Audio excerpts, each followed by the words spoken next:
Olá, meus amigos. Eu sou o Dr. Gesanias. Hoje um dia muito especial para mim. Estou recebendo um amigo, um camarada de longa data, mas que hoje está visitando a Ceilândia.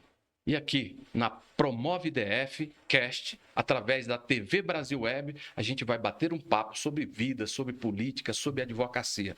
Você que vai estar nos assistindo aí em qualquer momento do dia, da tarde ou da noite, se inscreva no nosso canal TV Brasil Web, lá no Instagram, e @TV Brasil Web no YouTube. Seja muito bem-vindo. Não se esqueça de dar o like assim que você assistir essa nossa entrevista. E aqui, junto comigo, Everardo Gueiros, advogado, pecuarista e um amigo leal e que vai bater esse papo com a gente. Seja muito bem-vindo, Everardo, por gentileza. Muito obrigado, Gesanias. Muito obrigado pelo convite. Eu já estava devendo essa entrevista a você há algum tempo, mas infelizmente a atividade do dia a dia, o corre-corre, não tinha permitido. E hoje, graças a Deus, eu estou aqui. Eu sei que vocês podem assistir em qualquer horário, mas eu vou dizer a vocês qual é o horário aqui. Nós estamos próximos ao horário do almoço e eu vou sair daqui com o Gesanias, que já me prometeu para a gente ir aqui na feira comer ou uma rabada, ou uma buchada, ou os dois, quem sabe. É isso aí, pessoal. Estamos aqui, né, na Ceilândia, do lado da Feira da Ceilândia, Feira Central da Ceilândia. É um reduto dos nordestinos, nós dois aqui, um pernambucano e um potiguar. Um comedor de girimum e o outro lá no Pernambuco é muito comum. Macaxeira, né? Macaxeira, né, meu amigo? É Macaxeira. coisa boa. Mas, Everardo, eu queria que você contasse um pouquinho da tua vida, né? Aqui pra gente, pra você, né, que está nos assistindo, conhecer um pouquinho do Everardo. Tem se notabilizado como um advogado que enfrenta grandes desafios na vida. Já desde o começo da sua carreira, enfrentou muita dificuldade, mas teve um norte, que é a família dele, né? O doutor Everardo Gueiros também, o pai, advogado, decano da advocacia, tem 62 anos de advogado, então eu acho que o exemplo arrastou muito você, né, Everardo? Sem Mas dúvida. você, melhor do que eu, vai contar essa sua história aí. Por gentileza, nos conte aí um pouquinho da sua formação, Bom, de quando iniciou a sua carreira na advocacia. meu nome é Everardo Gueiros, eu sou advogado há 26 anos, sou cristão, né, sou evangélico, venho de uma família evangélica. Meu pai e minha mãe, os dois são formados em direito, os dois são advogados, que pese meu pai ter passado muito tempo sem advogar porque estava no Serviço Público Federal, era funcionário federal, minha mãe funcionária estadual, era professora de escola ginasial e primária, lá em Pernambuco, né? Sou pai de 3 filhas, Eduarda, a mais velha, Marcela, do meio, e Beatriz, a caçula. Eduarda, mais velha, já está seguindo os nossos passos. Diz, viu, Gesanias, na minha família, que quando nasce, se joga na parede. Os que grudam, vira pastor evangélico. Os que caem no chão, vira advogado. Eu virei advogado e Eduarda também caiu no chão, vai virar advogada. Vamos ver, vamos descobrir depois Marcela e Beatriz, que ainda são mais novas. Mas, de verdade, você tem muita razão. Minha família é um esteio na minha vida, né? Minha família é meu norte, é quem me ajuda a refletir, a tomar as decisões mais acertadas, me coloca em posição de pensar no próximo, de sempre objetivar o bem comum, né? Eu comecei advogando lá em Pernambuco, passei um período lá, a gente conseguiu alguns contratos lá, notadamente um contrato que a gente trabalhava ao longo do Rio São Francisco, né, nas comarcas da Bahia e de Pernambuco. Passamos lá 5 anos e era um contrato que sacrificava muito, porque eu tinha que sair de Recife às sextas, aos domingos à noite, né, passava a semana lá, de comarca em comarca, e retornava para Recife às sextas à noite, para passar o fim de semana com a família. Então eu passava a semana toda fora de casa, trabalhando, como diz lá, comendo terra, pó, Comeu um pedacinho de barro, cara? muito barro, amigo. Sério? Ó, tinha comarca lá que do asfalto para a comarca tinham 380 quilômetros de barro. E a gente ia no carro da companhia, era um Unozinho Mille, sem ar-condicionado, com um motorista que chamava de Luciano. Então, Olha aí. bastante. Eu acho que os ternos que eu usava naquela época ficavam em pé sozinhos. Quando Muita eu tirava, muita poeira. Quando eu tirava lá, o nosso sertão, né? O nosso sertão é violentíssimo, não tem o que falar, a aridez é muito grande, mas eu aprendi lá. Aprendi a fazer audiência, aprendi a contraditar testemunha, aprendi. Realmente foi uma grande escola na minha advocacia. E aí depois eu vim me achegando mais aqui para o Distrito Federal. Cheguei aqui e me encantei pela cidade, me apaixonei por Brasília e não quero mais sair daqui. Já estou aqui nessa pisada há uns 20 anos. Que legal. Ô Everardo, esclareça aí para quem está nos vendo, né? Aliás, você não falou no nome da esposa. Eu esqueci de falar de minha metade, né? Porque quando eu falo de mim, eu já estou falando dela. Porque, como diz na Bíblia, os dois são um. Então, eu só sou metade, estava falando de mim, estava falando dela também. Mas minha mulher é extraordinária, é uma mulher companheira, é uma mulher que me orienta, que me ajuda. Eu essa semana, eu vi uma fala de um juiz de direito e aprendi com a fala dele. E ele falava daquela passagem bíblica que diz assim, que a mulher tem que ser a ajudadora do marido. E muitas pessoas interpretam equivocadamente esse texto, e eu confesso que já cheguei a interpretar equivocadamente, no sentido de que ela só seria uma auxiliadora. Mas, na verdade, o texto fala de uma ajudadora. E o que é que o texto quer dizer? Se a gente parar para pensar, quando você está fazendo alguma atividade, ou quando você precisa resolver algum problema que você não consegue sozinho, que você não dá conta de fazer, e você pede um auxílio para uma pessoa menor que você, para uma pessoa mais fraca que você, ou você busca um auxílio numa pessoa maior e mais forte, porque o ajudador, o auxiliador é quem tem condição de resolver. Certamente você vai procurar uma pessoa mais forte, uma pessoa maior que você. Então, eu aprendi isso há pouco tempo, né? E acho que tem muito sentido.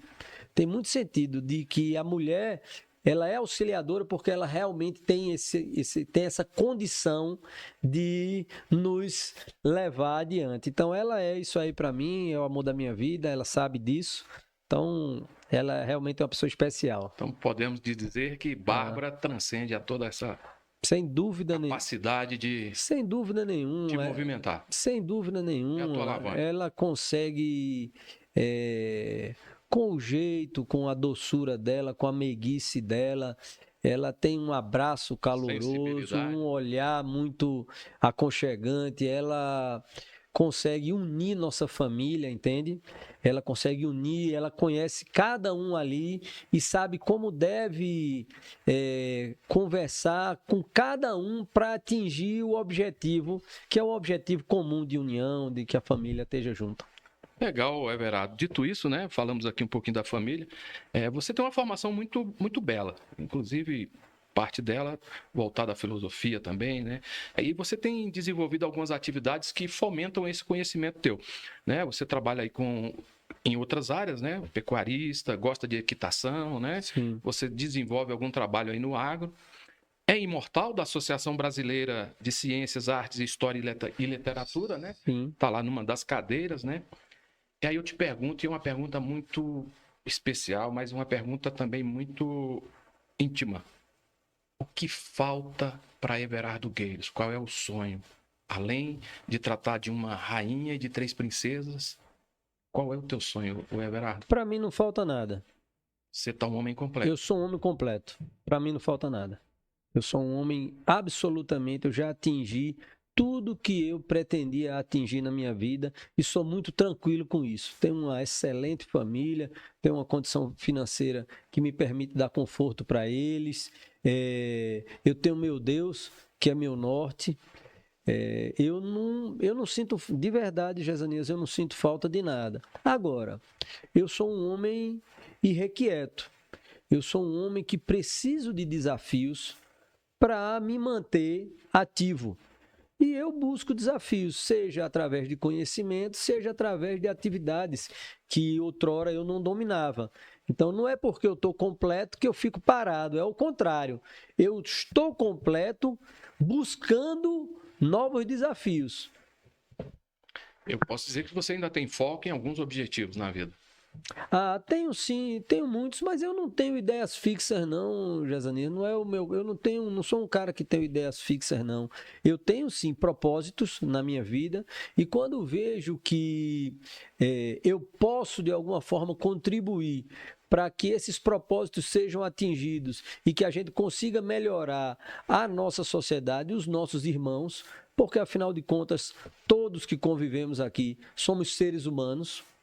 Então, eu não meço esforços para fazê-lo, entende? Procuro andar com correção, procuro que minha palavra seja sim, sim, não, não.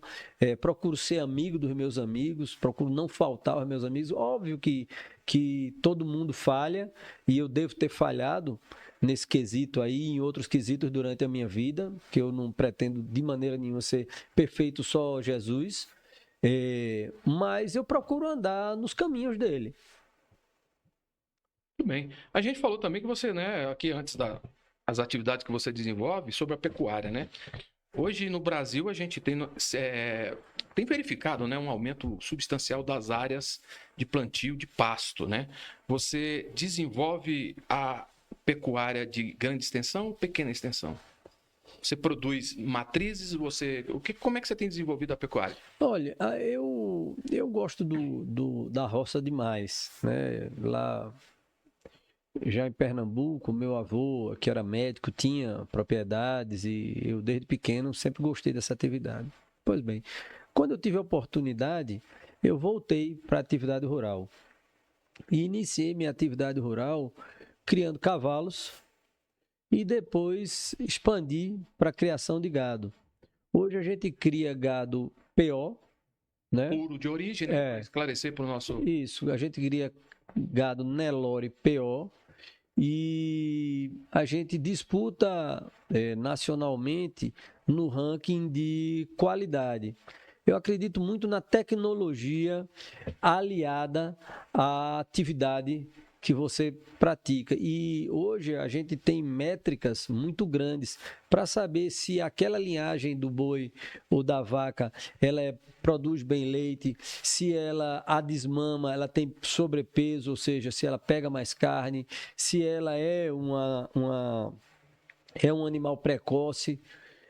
Tem muitas variáveis, mas muitas métricas. Qualidade da carcaça. Qualidade. Essa precocidade aí influi muito, né? Sem, No lucro, né? exatamente, sem dúvida. Tudo visando o resultado financeiro, que afinal de contas, é uma atividade que tem que dar resultado. Então, a gente produz gado PO, a gente disputa nesse segmento. Eu também crio cavalos da raça Manga Larga Machador. Eu também disputo com meus cavalos e também procuro fazer essa junção também de tecnologia e análises genéticas para ter melhores animais, né? Eu sou apaixonado, semanalmente eu monto a cavalo, eu gosto de andar. Você tem quarto de milha? Não, eu tenho Manga Larga Machador. Eu não tenho mais idade para quarto de milha. Quarto de milha é um cavalo que é extraordinário, já cheguei a criar quando era... Bom para vaquejada, né? Bom para vaquejada, bom para forte. Prova de tambor, prova de laço. O nome dele advém exatamente disso, é um cavalo oriundo dos Estados Unidos, de um cruzamento dos Mustangs com o cavalo por sangue inglês. E aí veio o quarto de milha e ele, dentro de um quarto de milha, que era um quarteirão das cidades americanas, ele era o cavalo mais veloz. 300 metros praticamente. 400 metros. 400 metros. Ele era o cavalo mais veloz, por isso que tem esse nome. Mas a gente cria Manga Larga Machador, que é um cavalo brasileiro, um cavalo de sela, dócil, versátil. Eu não queria montar num quarto de milha para fazer uma viagem, mas num Manga Larga Machador, certamente pode fazer viagem que você não vai se arrepender. Campolina, aqui em Brasília, tem uma associação aqui, né? Não sei se você conhece. Conheço. Cavalo também bonito, machador também. Ele é machador, ele é um cavalo que tem uma raiz muito próxima do Manga Larga, também ali no berço de Minas Gerais, né? Mas é um cavalo que utilizou mais sangues exóticos que o Manga Larga Machador. Sangue exótico é o sangue de outras raças. Então ele é um cavalo de um porte bem maior que o Manga Larga. O Manga Larga é um cavalo tem crescido ao longo do tempo por conta da genética e tal, mas é um cavalo de porte menor. o Não é um Campolino. peixerron, por exemplo. Não é um animal peixerron, não é um bretão, gigantesco. não é um bretão, um peixerron, né? Um cavalo de tiro. Esses aí são cavalos de tiro, são cavalos de tração, né? Também não se assemelha o árabe, né? Pela qualidade, pela postura. O árabe também tem outras finalidades, vamos dizer assim, se a gente fosse comparar o árabe seria um maratonista. O árabe é um cavalo que tem resistência e aguenta muito mais naquela resistência no galope, mas também é um cavalo duro de você montar para um passeio, também é um cavalo duro. O sangue mais quente, é um cavalo que você precisa ter mais domínio dele, você precisa ser preparado para poder montar um cavalo árabe. Não é fácil você se manter em cima de um cavalo árabe se você não tiver a preparação. Ele faz algumas provas de salto também. Enfim, da história do cavalo eu conheço um pouco. Como eu te disse, eu sou irrequieto. Se eu começo a fazer alguma coisa, uma atividade, eu me dedico à atividade, eu me dedico a estudar, eu me dedico a tentar compreender as coisas para mim, para me cativar, eu preciso ter a compreensão delas. Então eu preciso estudar para que eu consiga compreender e as coisas fazerem sentido e eu continuar. Que legal. Mas voltando um pouquinho, se você me permitir, Por favor. Atividade rural agora a gente está derivando um pouco lá na fazenda também para o plantio. Então nós vamos fazer lá lavoura pecuária. Então estamos implementando lá, hoje já temos implementado alguns pivôs, estamos implementando outros pivôs com aqueles poços de alta vazão, de profundidade e tal. Também um projeto muito bonito, porque você pensa que o agricultor, né, o agropecuarista, ele é um ser que não tem férias. Para que você tenha Natal, 24 para que horas você por tenha dia, Ano Novo, 365 tem alguém na fazenda trabalhando Não para que temos. você tenha alimento no seu Natal e no seu Ano Novo. Então, também um pouco de cuidar dos outros, porque você produz alimentos e como a gente produz em larga escala, você produz alimentos para alimentar os outros, na verdade. E o nosso mundo precisa de alimentos, né? Tem ainda muitos lugares do mundo que tem fome. A gente precisa fazer nossa parte, já que a gente tem qualidade de extensão de terra, a terra tem Terra agricultável, né? topografia excelente, Regime de chuva bom. regime de chuva bom. Se bem que eu lá, como Investe no pivô. né? Inversão.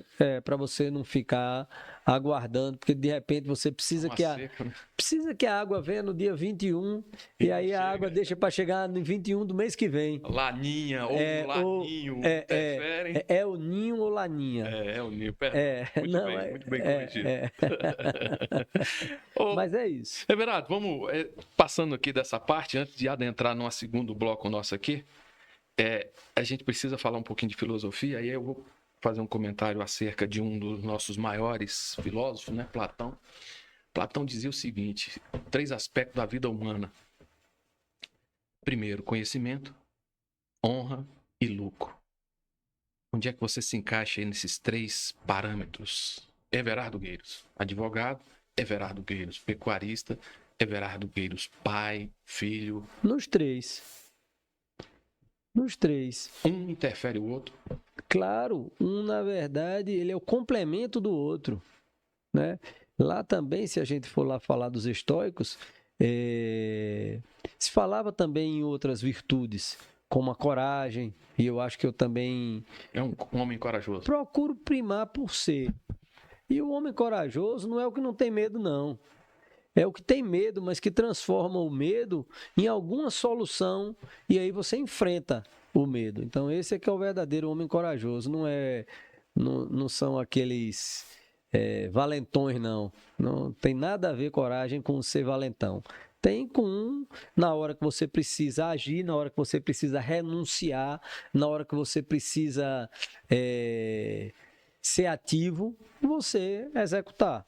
O lucro afasta o homem da honra? Não afasta.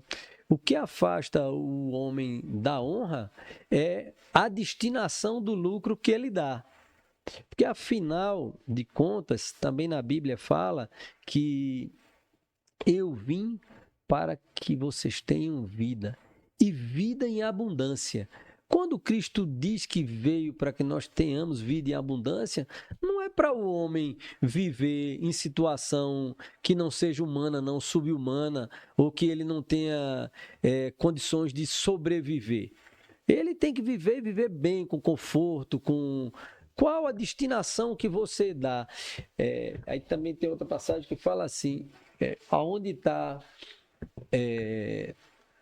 o teu coração, ali também estará... Bom, whatever, não me lembro agora. Não passou aqui na mente. Mas eu acho que o lucro ele é necessário. Eu acho que o lucro ele é uma forma de reconhecimento pelo seu esforço, né? Viste o homem diligente em tua obra, entre os reis será posto. Ele é natural.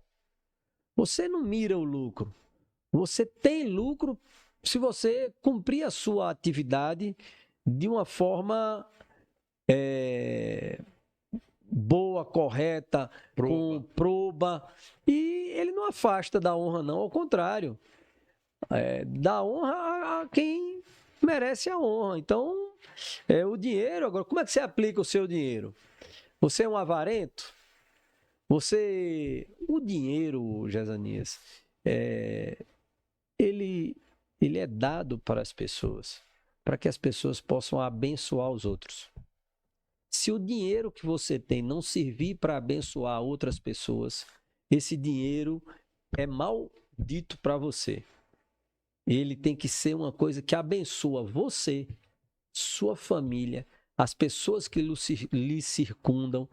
E aí a gente pode estender de dinheiro para poder, para posição social. A gente pode estender, vamos sair da pecúnia e vamos colocar de uma forma mais ampla, né? Se você está posicionado, isso tem que servir para abençoar os outros. Não é tem que ser doado. Claro, tem que ser partilhado, exatamente. Muito bem. Partilhado. Esses três aspectos, o poder, por exemplo, nós não falamos sobre ele, afasta o homem do conhecimento, afasta o homem da honra, afasta o homem do lucro? Eu também acho que não. Eu acho que... Pode facilitar o lucro, pode facilitar o conhecimento, sim, pode facilitar a honra? Sim, e principalmente se é um poder adquirido, não é? O poder adquirido é mérito pelo que você fez. O que é o poder? Né? Nós estamos falando no conceito de que cabeça? É na minha? Eu posso ter uma acepção de poder, você pode ter outra. Diferente, né? Completamente diferente.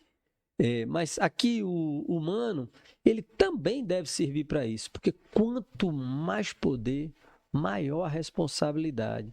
E quem realmente tem capacidade de exercer o poder, ele nunca vai abusar dele. Perfeito. Porque ele tem que ter responsabilidade. Agora, tem uns irresponsáveis, tem uns homens pequenos, no sentido... pior da palavra. Pior da palavra, obrigado. Essa pequenez, né? Eles utilizam do poder para massacrar os outros, para violar a lei, para fraudar as informações. Entende? Isso é. Esses aí realmente tinham que ser extirpados do poder. Teriam que sair do poder, deixar o poder. E aí a nossa coletividade tem que ter coragem coletiva para retirá-los do poder. Porque eles não nasceram com poder. Quem deu poder a eles fomos nós. Então, se ele não sabe exercer, ou se eles não sabem exercer, que nós tiremos eles do poder. Por isso que eu acho tão bonita a eleição, por isso que eu acho tão bela a eleição. Você vai lá e vota, e se o cara fez besteira, você vai lá na outra vez e não vota nele, vota em outro. Entendeu? Puxando aqui um pouquinho para esse lado que você acaba de falar, o Everardo, vamos entrar aqui num bloco sobre política, gestão administrativa, direito eleitoral, justiça brasileira, as nossas instituições de representação da advocacia. Em especial, eu quero fazer um comentário aqui que você esteve na administração, você atuou no executivo, você atuou no legislativo, né? Você foi desembargador eleitoral. Não, atuei no judiciário, né? Judiciário. É porque você disse legislativo. Ah, não, perdão, me perdoe. Legislativo nunca atuei, não. Nunca atuou, perdão. Me perdoe. Não, eu entendi. Só para não ficar a informação sem estar muito precisa lá. Você foi desembargador, né? Foi. Lá do TRE aqui de Brasília. Foi. Você atuou também como secretário de Estado. Sim. Né? Na Secretaria de Projetos Especiais Sim. aqui do Distrito Federal. Né? Entre outras atividades, né? O que lhe foi mais caro nessas atividades? A gestão ou o efeito judicante das suas decisões ou do teu, né, Você quer que eu servir eleitoral? Você quer que eu compare só essas duas? Por favor. Só as duas? Só as duas. Tá. As duas têm... Evidentemente, características distintas. Sim, sem dúvida. Mas trazem um sentimento de dever cumprido, um senso de dever cumprido. Em todas as duas eu fui para servir. E servi nas duas. Por exemplo, enquanto eu era magistrado, é difícil você julgar o semelhante. Então, todas as vezes que eu tinha que condenar um semelhante, eu nunca condenava de bate-pronto. As condenações minhas, todas as vezes eu separava os processos, deixava em cima da minha mesa e acumulava aqui alguns processos em cima da mesa para eu refletir sobre as condenações. Porque eu me colocava no lugar, eu ia pensar que, no meu caso, como era juiz eleitoral, eu ia pensar que alguns ali tinham por profissão a política e que se eu desse uma condenação de inelegibilidade, por exemplo, eu tomaria a profissão da pessoa. Então, eu refletia muito, eu nunca condenei por atacado. Não sei se pelo vício da advocacia, que você sempre pensa na defesa, você sempre pensa em alternativas, e refletia, e depois tomava a decisão. Mas eu digo que fui para servir, tenho um sentimento de dever cumprido, porque eu peguei o meu gabinete lá, tinha 1000 e poucos processos. Após o término do meu mandato, foram 2 anos como desembargador, eu deixei o meu gabinete com 6 processos. Eu não zerei o gabinete porque os processos estavam fora, em vista, com colegas ou no Ministério Público. Mas mesmo assim eu oficiei porque eu queria deixar o gabinete zerado. O teu substituto pegou gavetas vazias, né? Vazias. Legal. Quem veio após mim pegou o gabinete zerado. Então, eu acho que eu servi. Eu fui lá para servir. E nunca olhei capa de processo. Nem nome, né? Nunca.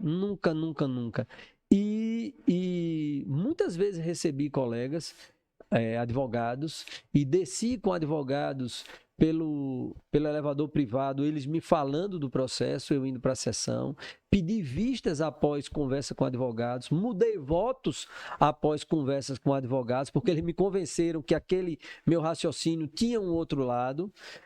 Também nunca tive dificuldade com isso. Nunca me apaixonei pela decisão. Porque é minha, está correta. Nunca me apaixonei. Se o colega viesse, se o profissional de direito viesse e me provasse que aquele raciocínio não era o mais acertado, eu refluía sem problema nenhum. Voltando lá à filosofia, aquele poder não lhe subiu. Não subiu. Nunca subiu. Permaneceu. Nunca subiu. Como secretário de Estado também. Sim, era isso que eu queria que você explicasse, né? Você fez alusão à primeira atividade, né? De magistratura. Como secretário de Estado também. Eu fui lá, prestei serviço, era uma secretaria, que é uma secretaria meio, ela não era uma secretaria finalística, então a gente prestava serviço às outras secretarias. A gente pegava nas outras secretarias o que elas queriam fazer, quais eram as prioridades das outras secretarias, e a gente ajudava a desenvolver essas atividades. Fosse com a parceria público-privada, fosse com... A gente utilizava a criatividade no bom sentido de procurar parcerias, parceiros, iniciativa privada que pudessem viabilizar, porque você sabe que o orçamento do poder público, o orçamento é um orçamento restrito e a capacidade de investimento é muito pequena. Tem projetos que a gente lançou lá que não gasta R$1 público, e que hoje já deve ter mais de 1.000 praças reformadas no Distrito Federal. Projeto que saiu dessa cabecinha aqui. E eu trouxe a equipe encampou e a gente levou à frente e até hoje ela tem ajudado a nossa cidade, embelezado a nossa cidade, conseguido estacionamentos onde não tem estacionamentos, utilizando sim a criatividade e sem dinheiro do Estado. Ou melhor, porque o Estado não tem dinheiro, né? Sem dinheiro dos nossos impostos. Do cidadão, né? Do cidadão. Legal, dito isso, Everardo, vamos passar por um tema aqui que é muito caro a nós dois, né? Você, naturalmente, aqui, quem nos assiste tem observado, eu tenho te acompanhado nas redes sociais, você é um cara muito combativo, né? E você tem se notabilizado em defesa da advocacia em certos temas que são, para o jovem advogado, para o advogado que está militando ali quietinho no escritório dele, são muito, digamos assim, pertinentes à nossa atuação, mas que são temas meio que constrangedores para aquele que não tem tanta força política ou financeira se arvorar contra eles. Eu digo sobre a Ordem dos Advogados do Brasil, quer seja a nossa seccional Brasília, quer seja o Conselho Federal. Você tem se notabilizado pela defesa da liberdade do advogado, né? A independência do advogado, ferrenho defensor das prerrogativas, né? A gente tem observado suas falas aí, você é um defensor da advocacia. Por exemplo, um dos seus ditames, né, que você tem dito muito isso, a gente tem ouvido essas coisas, né? Sobre eleição direta para o Conselho Federal, eu quero me ombrear a você, eu já manifestei esse meu desejo também, né? Apesar da minha curta carreira de advogado, mas eu penso que tem que ter essa alternância de poder. E para ter alternância de poder, nada mais justo que uma eleição direta. Você, na condição de um advogado praticamente veterano, né? Já tem um bom tempo, o que você diria para o jovem advogado que está entrando no mercado de trabalho hoje acerca de representação, acerca de prerrogativas, acerca de liberdade de expressão do advogado? Em primeiro lugar é o seguinte, você fez aí muitas perguntas juntas. Sim, me perdoe, mas para a gente ganhar tempo. Em primeiro lugar é o seguinte, a Ordem dos Advogados do Brasil é a nossa casa. E a Ordem, ela tem papéis que ela não pode deixar de cumprir. Um papel, a defesa da classe, a defesa da sociedade. Ela não pode deixar de cumprir o papel de unir a nossa classe, de acolher você que está chegando aqui agora para ser advogado, você que está em início de carreira. Ela precisa lhe acolher, ela precisa lhe ajudar, lhe ensinar com os instrumentos que tem a como ser um advogado melhor. Não é simplesmente você fazer o exame de ordem e ela lhe dar a carteira e lhe largar aí no mundo para você advogar. Ao contrário, a ordem tem que fazer esse acolhimento. Eu tenho achado, viu, Jezanias, a OAB muito tímida para fazer uma crítica suave. Eu posso fazer uma crítica mais dura, de tímida para covarde. Porque as nossas prerrogativas são violadas diuturnamente. E eu não vejo nenhum dos nossos líderes, as lideranças que estão lá, defendendo nem a mim, nem a você que está assistindo. E quando ele não nos defende, ele também não defende a sociedade. Porque as prerrogativas não são nossas. As prerrogativas são da sociedade, que tem um monstro de um lado num processo chamado Estado e do outro lado tem um cidadão pequeno. A única barreira que separa para que esse monstro não engula o cidadão somos nós. Nós somos a muralha que não permite que o Estado sufoque ou atropele ou esmague o cidadão. E aí, por isso, nos deram prerrogativas, nós somos portadores delas para poder defender, não é a mim, a você, Jezanias. Essas prerrogativas é para a gente fazer bem o nosso trabalho, para defender o nosso constituinte. É para a gente poder trabalhar com independência, para a gente trabalhar sem medo, para a gente trabalhar com coragem, com autonomia. E qual é o nosso instrumento principal? Falar. Falar, expor pedir. E ser ouvido. É o que não tem ocorrido. E aí não tem ocorrido porque o Poder Judiciário, que tem a função precípua de pacificar a sociedade, ele não tem feito isso. Quando o Judiciário não cumpre a sua obrigação de pacificar a sociedade olha para ele com desconfiança. A sociedade olha para ele e não aceita aquela decisão como justa.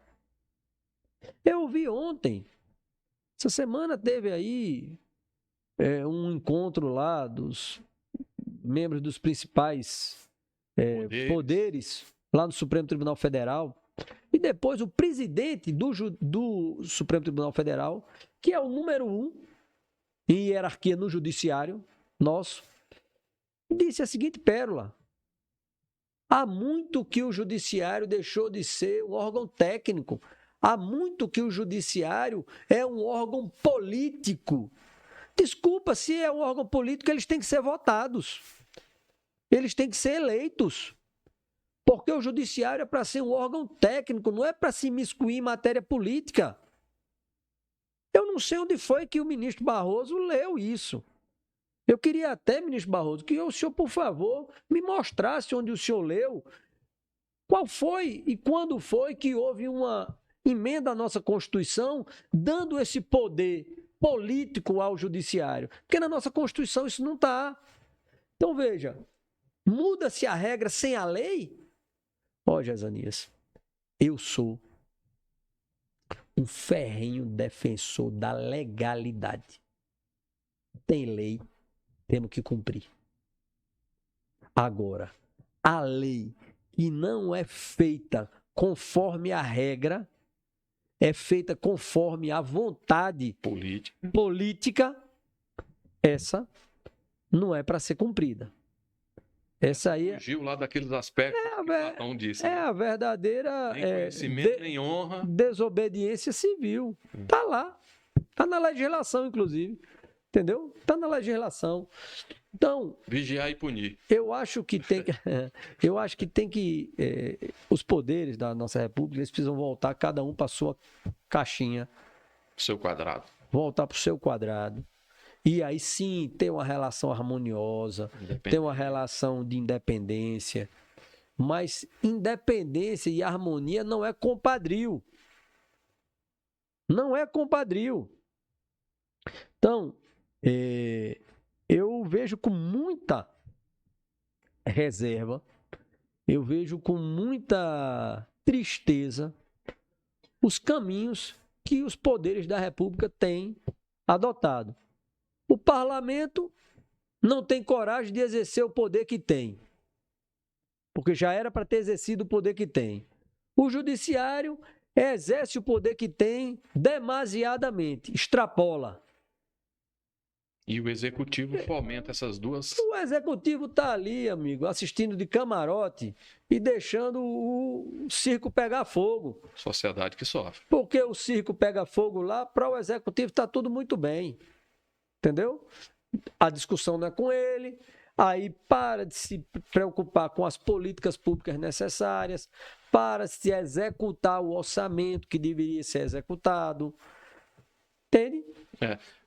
Me permita interrompê-lo. Ontem mesmo eu estive assistindo um telejornal aqui de Brasília e deram oportunidade para uma autoridade nossa, muito recentemente saiu do STF e foi ser ministro da Justiça. Muito alegre, muito contente, muito perspicaz, falando sobre uma reforma no Palácio da Justiça. Nossas prioridades têm mudado muito, né? Você note que nossos hospitais, nossas escolas estão fadigadas, né? Fadiga estrutural. Eu topo essa reforma, eu acho boa essa reforma ali no Palácio da Justiça, desde que reforme as pessoas e o pensamento que está lá dentro. Era isso. E não pedrical. Exatamente. E aí pintar cadeiras muito novas sendo reformadas através de uma curadoria. Enquanto hospitais, escolas, a gente nota, né? Então, essa são algumas mazelas que o direito, né, deveria observar A advocacia deveria Ontem mesmo, isso, ontem mesmo eu recebi um pedido de ajuda de uma pessoa que está há 30 dias internada no hospital para fazer uma cirurgia e não fazem a cirurgia dela. E aí tem tanto dinheiro para umas coisas, reformar cadeiras seminovas e tão pouco dinheiro... Prédio, né? E o prédio, e tão pouco dinheiro para outras coisas. É verdade. Me permita aqui interromper você um pouquinho para fazer um cumprimento a pessoas aqui da minha estima. São uns amigos aqui que estão numa caminhada bonita, né? Lá em Taguatinga, meu amigo Laíson Bueno. Forte abraço, meu amigo também. Seu amigo, né? Tá certo. Eu tenho lá em Santa Maria um caba bom, rapaz. O cara é engraçado demais. Isaquiel. Tô te esperando, viu, Isaquiel? Vem aqui. Esse é um craque. Um advogado de primeira linha lá em Santa Maria. Cabeça privilegiada, é um craque esse cara. Lá no Recanto e Riacho Fundo, rapaz, Tiago Garcia. Tiago, um abraço, meu amigo. Tiago. No Guará tem uma advogado mulher, muito combativo, Tiago, viu? É muito Você combativo. Conhece também? Conheço. Que legal. Lá no Guará tem uma menina que é maravilhosa, uma mulher espetacular, empoderada. Raquel Fará. Raquel, um beijo pra ti. E manda ver, viu? Você manda muito bem. E olha abraço. Que essa mulher já sofreu, viu? Inclusive perseguições, mas ela, rapaz, é de uma resiliência, de uma força. Raquel, também para você eu mando o meu abraço e as minhas homenagens. Que legal. Em Águas Claras, Beverly Hills de Brasília, né? Tem o meu amigo Elbert. Elbert, forte abraço. Apareça, rapaz. Você mora aqui no meu coração. Rapaz, esse Elbert é um exímio advogado criminalista, né? O Elbert é um sucesso. Figura. Como ele gosta de dizer. Ele gosta de dizer assim, esse doutor é um sucesso. Legal, Elbert. Estamos te esperando, cara. Um abraço para você. Lá em Sobradinho, outra mulher de fibra. Viu, Everardo? Doutora Graça. Doutora Graça, um forte abraço para você. Tá me devendo a visita, hein? Eu vou cobrar, tá? Eu tive com Graça ontem. Foi. Legal. Tive com Graça ontem, conversando. Né? Ela é também um exemplo para nós, viu? Mulheres fortíssimas, guerreiras. Legal. Isso é muito bom, né, para advocacia, né? A gente espera que elas se sobressaiam mais que a gente, porque elas têm uma sensibilidade maior. A Graça é uma dessas pessoas. Sem dúvida. Lá no Gama, quem ama mora no Gama, e tem o meu amigo Ramon. Ramon, muito obrigado pela gentileza da visita da outra vez. Foi muito bom a tua presença aqui com como é que fala assim, uma organização do bem, né? Vim com a turma aqui, sensacional. Ramon, ele também é muito parceiro. Eu gosto muito também de Ramon, mas ele é muito parceiro lá da doutora Ruth e Raquel. Nossa, eles fazem júri juntos. Eu acho parceria legal, né? Vou te falar, eu acho que Ruth deve ser a mulher que mais fez júri, certamente que mais fez júri no Distrito Federal, disparada. Ela já tem muitos plenários. Uns 500. Com certeza. Tem uns 500. Todos. E ela é apaixonada pelo plenário. Ô, Ruth, forte abraço para você também, minha querida. Um beijo, querida. E um abraço para você, Ramon. Rapaz, aqui na Ceilândia, nós estamos na Ceilândia, meu amigo. Eu tenho que falar de João Carlos. João Carlos, você tá me devendo aqui, rapaz. Você vem aqui conversar comigo. Não se esconda, não. Tá também numa luta bonita, o João Carlos é um cara... João Carlos é um cara feito eu. Pra onde vai, leva a esposa, leva o filho, leva a família. É um cara que tem... dele é a esposa. É, o cara que tem... É um homem sabido, né, rapaz? É um homem sábio, né? É um homem sábio, um homem que carrega a esposa para todo lugar, não se mete em problema, se livra de tentação, a mulher ajuda. Rapaz, esse é um homem sábio. Preciso mandar um abraço aqui lá para Planaltina. Você sabe que foi lá que a Missão Cruz assentou a pedra fundamental. Sim. Lá em Planaltina. E a pedra fundamental de Planaltina na advocacia é a doutora Angelita. Doutora Angelita, forte abraço. Também estamos te aguardando aqui. Apareça, viu? Outra mulher de fibra, viu? Rapaz, Angelita Michele me deu uma aula outro dia sobre adoção, né? Ela fez uma adoção da filha dela. Ama essa filha, rapaz. É incrível. E eu aprendi muito. Numa tarde com a Angelita, eu aprendi mais sobre a adoção do que vários meses de estudo, viu? Você vê, é uma parceria, né? Pessoas... E outra, a sensibilidade da mulher, né? Total, não tenha dúvida. É outra guerreira. Outra guerreira, né? Voltando aqui para nossa área, o extremo oeste do Distrito Federal, nós chegamos ali em Braslândia. Meu amigo Wellington. Wellington, você tá devendo também. Tem que aparecer mais, cara. Tá meio sumido, viu? Venha cá fazer um podcast com a gente, tá bem? Um forte abraço para você. O Wellington, para você. Para mim, ele é PK. É PK. Meu amigo PK. Muito bem. Rapaz, agora daqui a gente vai pro extremo norte. Sim. Norte e sul, né? Sudeste praticamente, né? Sim. Sudoeste, noroeste. Não, eu tô meio ruim Eu não sei para onde você está indo. Vou lá pro Paranoá e Itapuã. Norte. Paranoá Norte. Norte, tá? Norte. Doutora Patrícia. Patrícia. Rapaz. Patrícia já tem bastante tempo de estrada, é uma advogada conhecida lá, uma advogada respeitada. Que legal. Uma advogada. Patrícia, um beijo para você também, Patrícia. Outra guerreira. Outra guerreira. É. Rapaz, as mulheres vão dominar o mundo. Amém. Amém, né? Amém. Tomara. E a gente vai para a primeira cidade de Brasília, Núcleo Bandeirante, o nome já fala, né? E olha quem tá lá. Pamela, rapaz. Maravilhosa também. Pamela, um abraço para você. Vem aqui, venha conhecer o Extremo Oeste, uma das cidades, a maior cidade, né, do Distrito Federal, Ceilândia. Venha cá, venha trazer a sua beleza para nós, a sua inteligência, a sua capacidade. Pamela é uma mulher que ela é perfeccionista em tudo. Você vê Pamela, ela sempre está na perfeição nas colocações, na perfeição no vestir, na perfeição na sua apresentação, o cuidado. Pamela ela tem uma amiga dela, a Sônia, que anda muito com ela, mas que é um pouco diferente nessa perfeição aí de não que não faça tudo bem feito, faz tudo muito bem feito, mas a Pamela, ela é mais detalhista, pronto, essa era a palavra que eu estava procurando. É o que a gente precisa. Detalhista. Detalhes na ela vai no detalhe. Rapaz, lá pertinho também ali, né, do Bandeirante, mais lá pro sul, São Sebastião, nosso amigo Valcides. Valcides é outro cara que eu tô esperando a visita. Seja muito bem-vindo, a hora que você quiser, estamos à sua disposição, viu, meu amigo? Valcides, inclusive, meu irmão de fé, ele fez aniversário há pouco tempo. Fez um culto bonito no aniversário dele, ele é presbítero da igreja, já foi presidente da OAB lá em São Sebastião, é um homem de muito valor. Um abraço para você, Valcides, também. E finalmente aqui, não tão longe daqui, próximo daqui, a nossa querida Samambaia, né? A terra lá, que o nascedor foi Joaquim Roriz, foi o homem que criou a Samambaia, mas tem uma mulher à frente lá, rapaz, na Samambaia, que eu de um carinho enorme por ela. Carol Camargo. Carol Camargo. Carol Camargo é maravilhosa. Ela e o esposo dela. Eu, inclusive, tive com eles há pouco tempo. Fizemos um almoço de comemoração do Dia do Advogado. A gente estava junto nesse almoço. Foi um sucesso. Mas também não podia deixar de ser. Carol, ela é, pros cocos, como diz lá em nós. É bom. Ô Everardo, você tem uma turma que te auxilia, rapaz. E a gente tem que falar dessa turma aí. Você sempre anda acompanhado ali de uma turminha boa. Inclusive tem um aqui, outra mulher também, né? Sim. Rayane, né? É, maravilhosa. Segundo, mas ela de segundo não tem nada, ela não, é a primeira. Primeira sem segunda. Sem segunda? A gente vai ter que trocar o nome dela. Nós vamos, um beijo pra você. Nós vamos no cartório pra gente trocar o nome de Rayane, porque vai ser Rayane primeira sem segunda, como diz na minha terra. Você tem outra mulher também aí, né? Nessa luta, nessa caminhada com você. Eu tenho várias mulheres, várias. Mas é Helena, né? Helena, maravilhosa, cabeça boa, Helena, forte abraço pra você, equilibrada. Helena é maravilhosa, muito, né? Você tem uma turma ali do marketing, né? Que anda contigo, do escritório, né? Tem muita gente. Lucas, Samila, Jéssica, você tá me devendo, viu? Eu ainda vou puxar a tua orelha, tá bom? Mas um beijo pra ti, viu, Jéssica?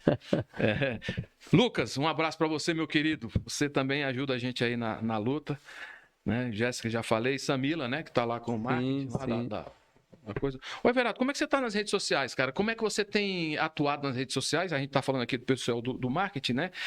E você, como é que enxerga a nova advocacia nesses tempos digitais, informacionais e que tem sido, vamos dizer, atacado pela inteligência artificial? Você que já, né, nós somos praticamente decanos em relação à experiência. Os primeiros cabelos brancos na tua cabeça, eu já não tenho nem os cabelos. Como é que você enxerga a advocacia nesse mundo tão digital? Em primeiro lugar, minhas redes elas estão indo bem. Eu procuro, sim, sempre colocar minhas impressões, colocar minhas opiniões, colocar minhas crenças através das redes. Eu tenho tido um retorno disso. As pessoas têm me acompanhado lá, têm interagido, têm dado opiniões. Realmente estão muito boas. Eu, inclusive, aqui a seu exemplo, eu comecei um podcast né? Estou fazendo um podcast itinerante, né? Não é assim um estúdio maravilhoso, bem montado, bonito, feito seu. É uma coisa mais artesanal a nossa. A gente vai de cidade em cidade e monta lá um palanquezinho. Não, monta uma mesinha, daquelas mesinhas de boteco, 4 cadeiras. Bate-papo. E faz o podcast lá. Tem sido uma experiência maravilhosa, conhecendo, conversando, entendendo os problemas de cada região, os pormenores de cada lugar. E acho que a advocacia iniciante, que é uma advocacia mais chegada e deve ser mais chegada às mídias digitais, à tecnologia, a OAB precisa flexibilizar os regramentos. Eu acho que o regramento ele ainda é muito rígido e injusto com essa parcela da advocacia, que precisa de alguma forma se apresentar ao mercado para ficar conhecido e daí sim poder ser procurado e daí ter os seus clientes e seguir a sua vida. Então há uma castração muito grande, há uma restrição muito grande dessas possibilidades. Quanto à inteligência artificial que você citou aí, a inteligência artificial ela nunca vai tomar nosso lugar. É impossível. A inteligência artificial, ela tem as limitações da inteligência artificial. Agora, ela pode ser uma grande aliada, ela pode ser uma grande ferramenta que ajude o advogado a desempenhar da melhor forma o seu trabalho. Mas quem vai desempenhar o trabalho tem que ser o ser humano. Entendeu? Por conta da sensibilidade, por conta da colocação, numa audiência, numa sustentação oral. Quantos julgamentos foram ganhos já por uma sustentação oral bem feita? Eu mesmo já mudei voto. Eu confessei que mudei voto após despachar com um colega, após uma sustentação oral de um colega. Então, isso nunca... A inteligência artificial não vai conseguir fazer. Não vai conseguir. Então, a gente precisa utilizar isso. Não é ter medo. Na verdade, é aprender, como a gente falou aqui no começo. Se volta, aprende, estuda e aí utiliza essa ferramenta, porque é uma ferramenta. Mas é uma ferramenta, você sabe bem o que é. Se ela não souber ser utilizada, se ela não souber ser manipulada, se ela não for utilizada, ela não vai servir para nada, vai ficar parada. Muito bem. Nossa técnica está chamando a atenção ali pelo prazo da nossa entrevista. Eu queria que você fizesse suas considerações finais, lembrando que nós ainda vamos... Eu gostaria de receber você uma outra oportunidade para a gente falar especificamente sobre eleições na OAB. Sim. Tá bem? Se você puder vir aqui. Venho com o maior prazer. E aí a gente cria uma pauta, né, para que a gente pudesse conversar sobre isso, trazer colegas para fazer, né, perguntas, né? Sim. Se você pudesse nos presentear com a tua presença aqui, a gente poder falar um pouquinho disso. A gente sabe que o prazo é curto e tem outras atividades, né? Onde é que está seu escritório, Everardo? Atualmente você tá atuando em escritório físico? Eu tenho escritório físico no plano piloto e tenho escritório físico aqui em Taguatinga, entre Taguatinga e Ceilândia. Tem parceiros atuando? Tenho parceiros atuando e graças a Deus a nossa advocacia está bem, está muito bem, está bem encaminhado, clientes, estamos conseguindo atender, por mais que tenha dificuldade pela demora de julgamento, mas a gente está conseguindo, graças a Deus, se sair muito bem. E como considerações finais, é te agradecer você ter me convidado. Todas as vezes que você me convidar, eu volto. Eu gosto muito, inclusive, daqui. É um lugar que eu volto sempre. Eu tenho bons amigos aqui. Tenho até parentes que são daqui. Família Gueiros, né? Que são daqui, que moram aqui. E agradecer a vocês que nos acompanharam, que ficaram com a gente, que ouviram. Eu vou voltar para a gente poder abrir para essas perguntas numa coisa mais interativa, para que eu possa ouvir também um pouco vocês. Talvez, se eu puder dizer e me penalizar hoje, é porque eu não pude ouvir vocês e eu quero muito ouvir o que vocês têm a dizer. É muito importante isso para mim, para meu crescimento, para eu aperfeiçoar os meus conhecimentos. É isso. É te agradecer, meu amigo. Como um servo de Deus, qual é a mensagem para o nosso amigo que nos assistiu até agora? Rapaz, como um servo de Deus primeiro Deus acima de todas as coisas, e todo mais vos será acrescentado. Que maravilha. Com isso, meus amigos, encerramos aqui essa entrevista com o Everardo Gueiros. Um forte abraço, a gente se vê por aqui.